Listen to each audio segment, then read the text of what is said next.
ॐ भूर्भुवः स्वः तत्सवितुर्वरेण्यं भर्गो देवस्य धीमहि धियो यो नः प्रचोदयात्। ॐ शान्ति शान्ति शान्तिः. Namaskar, my dear friend. This is video number 2 on Kaivalya Upanishad. This video starts with Brahma is all. He whose helpmate is Uma and who is reached by the meditation described above has no avidya. To the enlightened, he is the self of all. He is all. When the Lord is conceived as associated with Uma, he is said to be the Saguna or conditioned Brahma. That same Lord is the Nirguna or unconditioned Brahma, for when all avidya has vanished, none else will be found to exist beside the Lord who is all. Sa Brahma, sa Shiva, Sendra, so Akshara Param स्वराट है। स एवं विष्णु स प्राण स कालो अग्नि स चंद्रमा स एव सर्वं यद्भूतं यश्च भवन सनातनम। He is Brahma, he is, these are stanza number 8 and 9. He is Brahma, he is Shiva, he is Indra, he the indestructible, the supreme, the self-luminous. He himself is Vishnu, he is prana, he is time, he is fire, he the moon, he himself is all what has been and what is yet to be, the eternal. He is Brahma, Vishnu, Rudra, Sankara and all other gods. He is fire, the sun, the moon and time. The 11 senses, the Antahkarana in its 4 aspects, the 5 pranas, the 5 Mahabhutas, the main and the intermediate quarters, the up and down, all beings of life, the Brahmanda, Brahma's egg or the mundane egg itself, which is the body of the Viraj himself, the Hiranyagarbha, Jiva and Ishvara, Maya and its modifications, the manifest and the unmanifest, what was and what is yet to be. All these are the Maheshwara and none else. Just as one man alone becomes many in dream, so the one deity exists as many. Just as the city of the Gandharvas appears in the sky where there is really no such city, so all this manifold material existence proceeds from, appears, endures, and ultimately dissolves in the single bliss Atma. Knowledge of Brahma is the sole path to liberation, except by a realization of the one secondless Atma, except by realizing beyond all doubt that the one self is in all beings and all beings are in the one self. There is no other way for liberation. There never was in the past, nor will even be in the future. Accordingly, the Shruti says. Stanza number 9 and 10. ज्ञात्वा तं मृत्युयति नानः पन्था विमुक्तये सर्वभूतात्मानं सर्वभूतानि चात्मनि सम्पश्यन् ब्रह्मं याति नान्यहेतुना. Meaning of stanza number 9 and 10. Having known him, one crosses beyond death. There exists no other path to liberation, seeing the Atma abiding in all beings and all beings in the Atma. One reaches the supreme Dharma not by any other means. Meditation by Parnava. When the meditation practiced on the line recommended above does not lead to the right knowledge of Brahma, then the neophyte should have recourse to the meditation of the oneself by means of Parnava. Stanza number 11. Atma namarnim kirtva parnavam sotranim Jnanimarthanabhyasat pasam dahati panditah. Meaning, having made the Atma, the Arni, and Parnava, the upper Arni, by practice of knowledge, by repeated churning, the wise man burns up the bond. Two pieces of wood of the Sami tree, respectively termed Uttra Arni and Adhra Arni, the upper and lower Arnis are used for kindling sacrificial fire by attrition, one being placed above the other. These two pieces of wood are rubbed together by churning with a stick which has a string running around it. The practice of meditation is compared to the process of churning fire for sacrificial purposes. One's own body, the aggregate of all the seeds of the self, corresponds to the lower Arni, the three labeled Om to the upper one, Manas to the churning stick, the repeated act of meditating to the act of churning, and what is called the Ananda Atman, or the bliss self to the fire produced by churning. That is to say, by a constant reflection and meditation by means of Parnava, of the thought, I am Brahma, the self of all, the non-dual self manifests itself in the heart of the yogin. Once this fire of the non-dual self is brought into existence, the yogin will be able to burn up all ajnana and kama, which are known by the name of pasha bond, giving rise to the ties of I and mine. When these are burnt up, the self will remain alone by himself. Atma in Jagrat, Swapna and Susupti.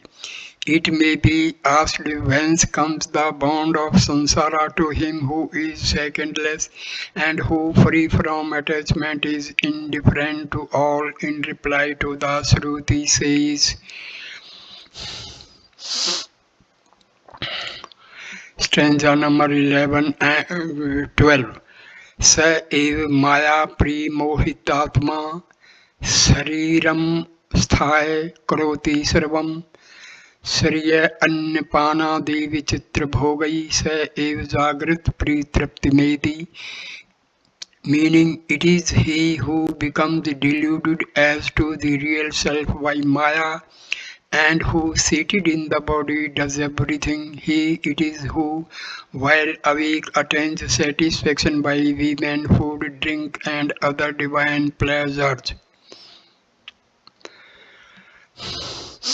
Stanza number 13.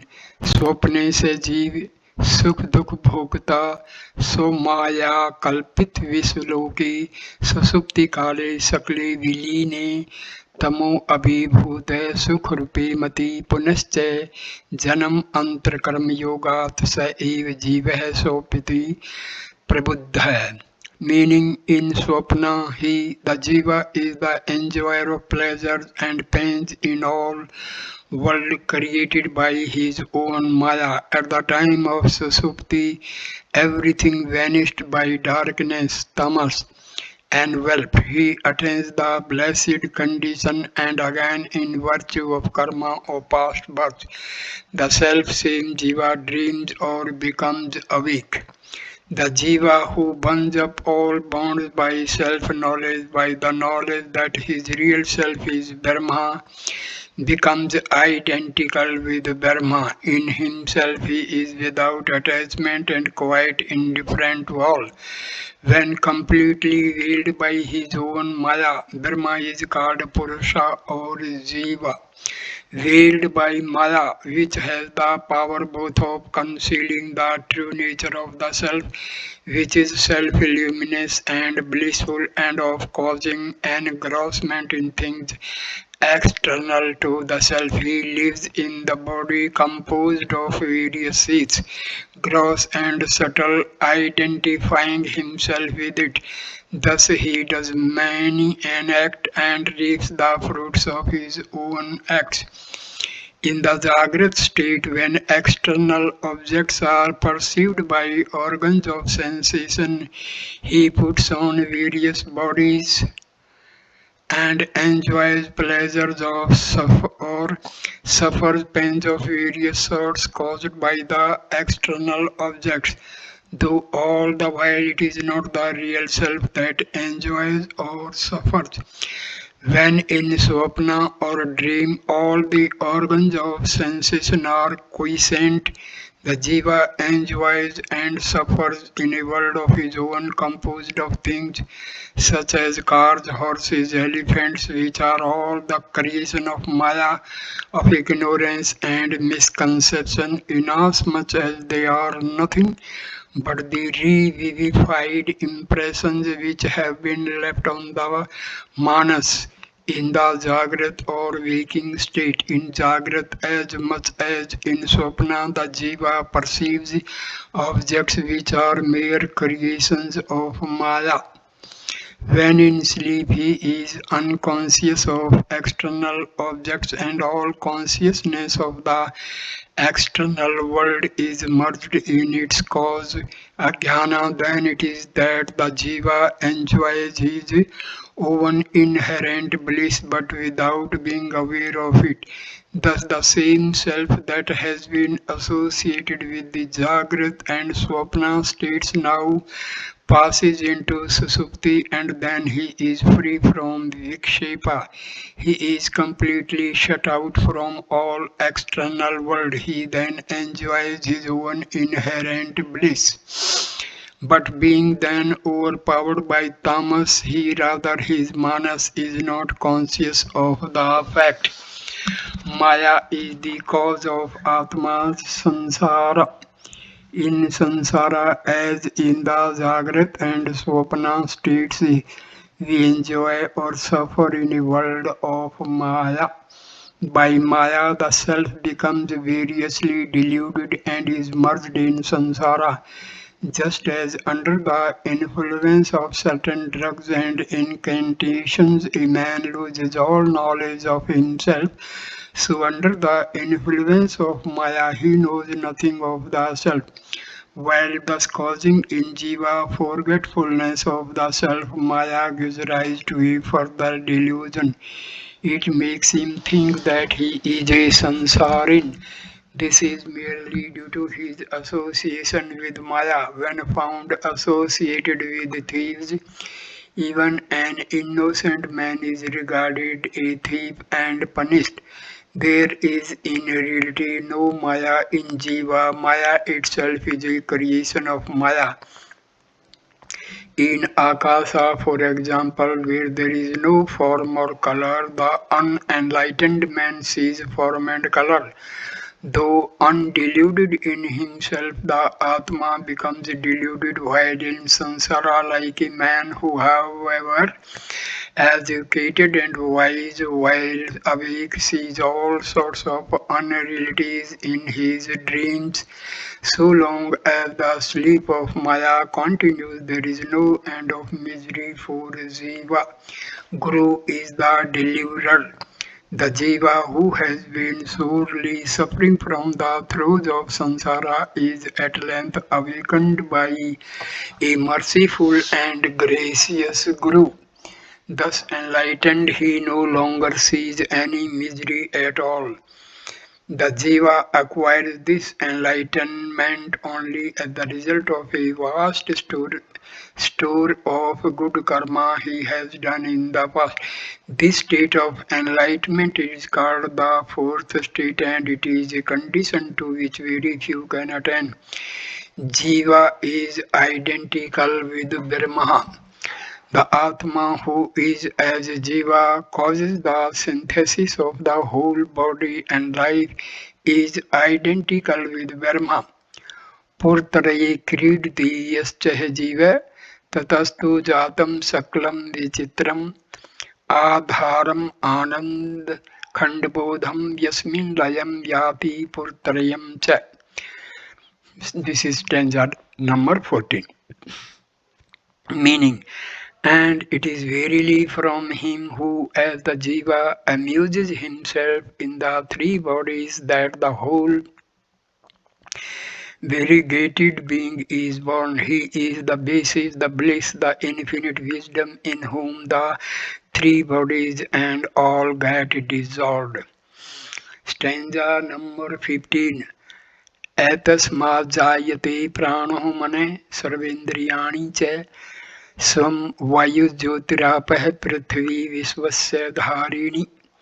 Meaning, from him are born prana, manas, and all the indriyas, the akasa, vayu, light, water, the earth which maintain the whole universe, the gross body, the subtle body, and ajnana constitute the three bodies which are the scenes of jiva's enjoyment. These three bodies become extinct only when the jiva has entered into the fourth state, but not otherwise.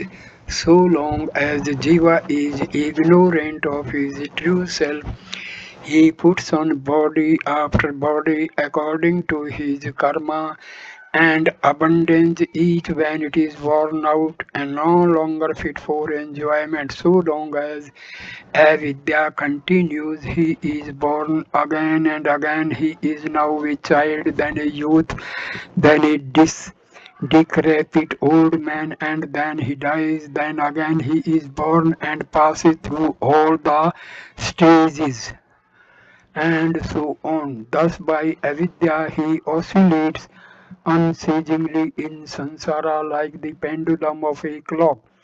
When Jiva attains to the fourth condition, he becomes that being, the absolute Brahma, who is said to be the basis of all existence. He is the self-luminous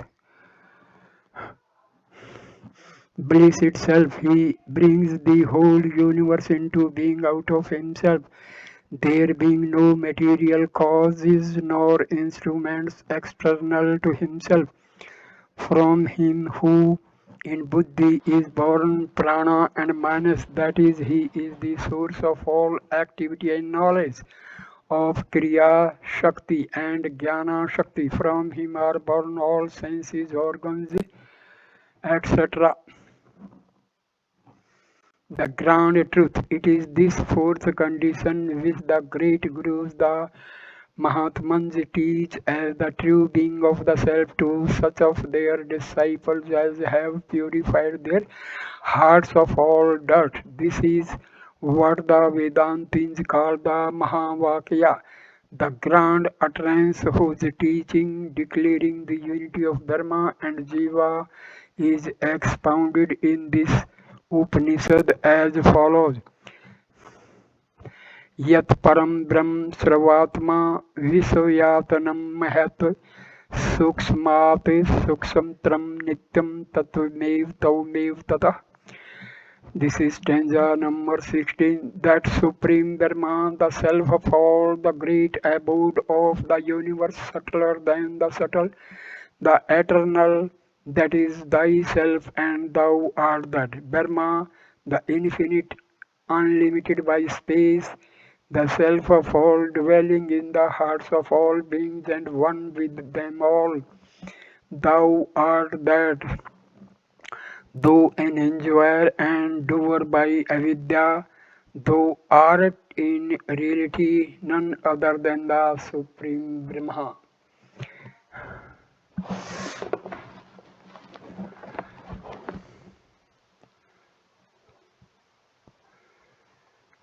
Realization of truth leads to liberation. The Shruti now declares what the fruit is of a knowledge of this truth.